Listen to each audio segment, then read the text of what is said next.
Thank you, dear. All right, these are basically new times. Everything's different for us right now, and we're all trying to navigate all of this together. Here's Jessica and Andrea's recent conversation with a college professor about the virtual classroom. In response to COVID-19, colleges and universities have made an abrupt switch to online teaching. While some faculty are experienced with the online environment, others are quite new to it. Our great friend of the show, Dr. Catherine Franson from Longwood University, joins us this morning. It's good to talk with you again. Hi, good morning. These are new times. Yes. And so, new challenges are coming with new responses, and we're learning how to meet the new challenges of this moment. Yeah. We're learning right alongside the students. Yes, exactly. So, over the past couple of weeks, a lot of learning has shifted from the face-to-face environment to online learning. Now, online learning has been around for a decade or two, and so there's a lot of information that exists out there, and a lot of people that are really experienced with it.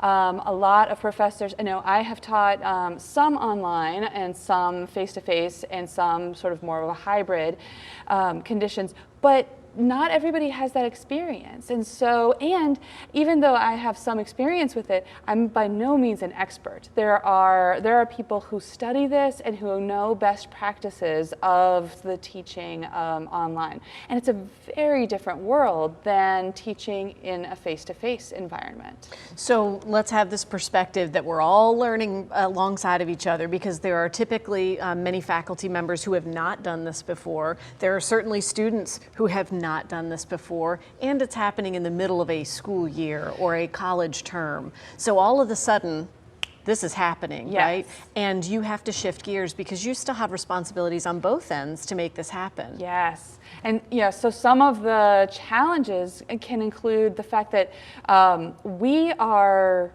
learning new techniques and styles, shifting from face-to-face to an online, and then we have to teach our students how to learn in that environment. That's a different kind of learning, and we have different expectations in the online environment. When I have a student sitting in the classroom right in front of me, I can give a lecture and I can see how many people are engaged, how many are giving me feedback, who's nodding, and who might have a question, who's giving me the outlook.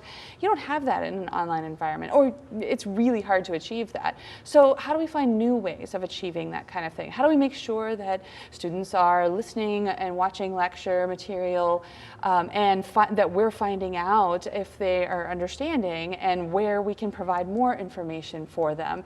How do we know when it's the right time to give an assessment, like a quiz or a test?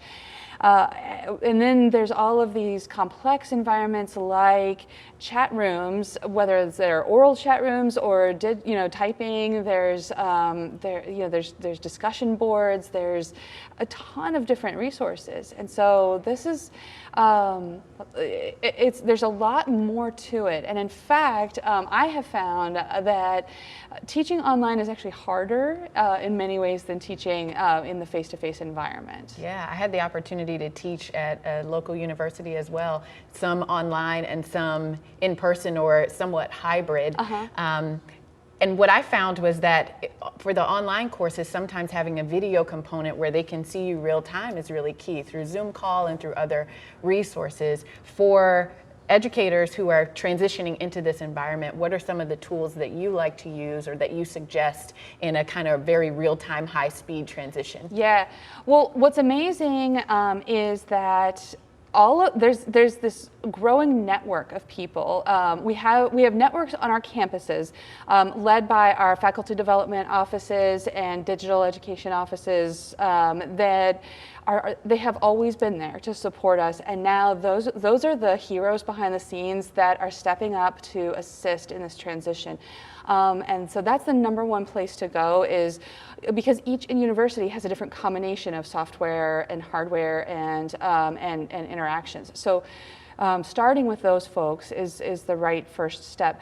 Then as we build into the systems that they advise us to use, I have found already, and I mean just instantaneously, there's this network online.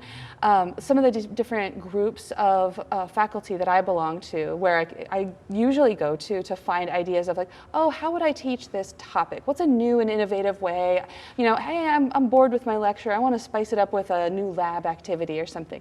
So there's groups online, and we share things with each other.